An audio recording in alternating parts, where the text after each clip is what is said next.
Microsoft is definitely top dog after this blowout quarter. I can't even believe the numbers. I can't even believe.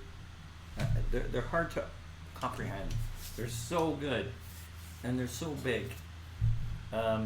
Okay, revenue was up 12%, 33.72 billion in the quarter, just the quarter.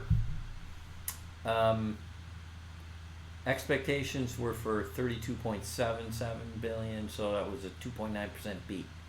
Earnings per share, $1.71 versus $1.14 the year before. It's 50%, and it blew away estimates by 41%.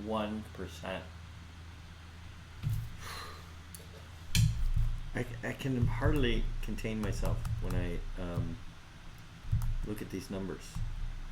A few things from the press release.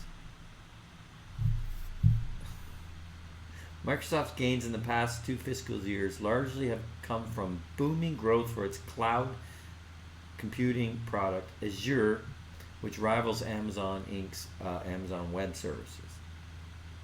The company's cloud division grew 19% for the quarter, with the strongest growth among Microsoft's 3 segments, with Azure is within it. It's a very confusing wording, I believe, but Azure is part of the cloud. It's a specific target market, up 64%. The cloud segment, dubbed Intellectual Cloud, rose to sales of 11.4 billion from 9.6 billion a year ago. The company had forecast 10.8 billion. 10.8 billion to 11.05 billion, and they beat their own guidance. Ridiculous. Productivity and business process.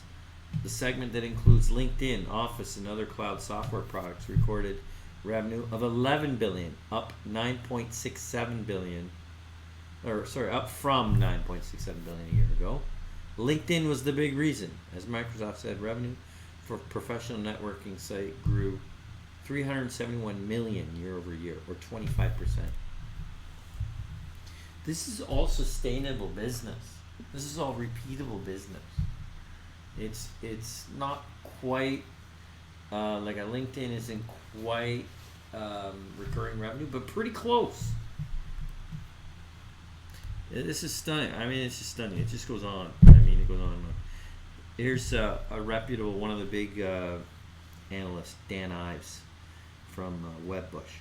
This quarter was an absolute blowout quarter across the board with no blemishes, and in our opinion speaks to the inflection point in deal flows as more enterprises pick Redmond for the cloud.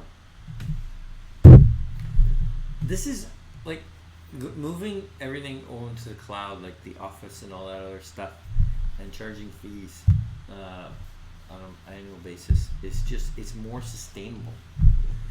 So you're not going to see these fluctuations like a big quarter and then not a great quarter and like you did before. You're just not going to see it. So all this ramped up is now sustainable, within reason. Let's look at the model. We don't have the quarter. It just came out this afternoon. Oh, that's not the model, of course. Here we go. Look at believe it or not, this is kind of counterintuitive a little bit. So, really good returns through 2010, and then it actually started coming down. The stock was just kind of flat and floundering, and really, strangely enough, even though returns were still coming down, this is where they made their big shift to the cloud, and that's when I actually started supporting the stock because they just talked about sustainability. So I think they're going to get back to this high 29% return, but not on a cyclical basis, on a sustainable basis. Because look at how it's grown from 12 to 14 to 15 to 17. It doesn't include this quarter. It's going to go up again. And like I said, it's almost recurring revenue, right? Like when you buy Office now, you buy it for the year. You subscribe to it. You don't buy it for $500 like you used to. and then hold on to it for many years beyond it even uses. Like, well, I'm not going to upgrade. I'm not going to upgrade. You just upgrade. You just automatically upgrade because you're subscribing to it. And all these cloud services, just like it's competing with Amazon and other things, where people are hosting and doing a million things. This is stunning. This is stunning. I'm telling you. There's our model. We're just creeping it up to 21% return, which I don't think is that crazy. I think it's ramping up right now as you see it, right? And then we're still fading it. Now maybe not. Oh, we tweaked the fade a little bit, but it's still fading. We're still putting in a fade. That may not happen, and that's worth $1.93, $193, or 1.4 trillion. These numbers are stunning. They're really I really think it could go to 193. It could go to 200. It's unbelievable. Seriously.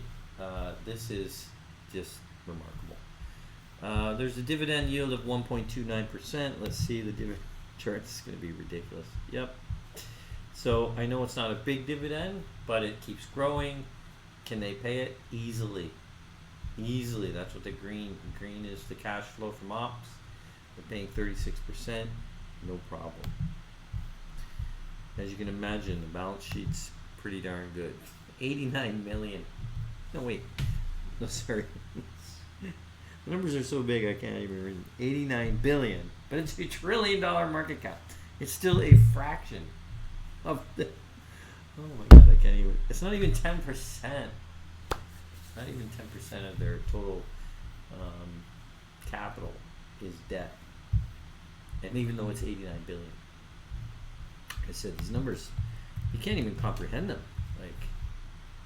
They're not for the human mind is not able to comprehend them, but they're there. I mean, they're there right in front of it, and you got to just believe it because it is a stunning company. All right, there you go. Microsoft, MSFT, NASDAQ, unreal.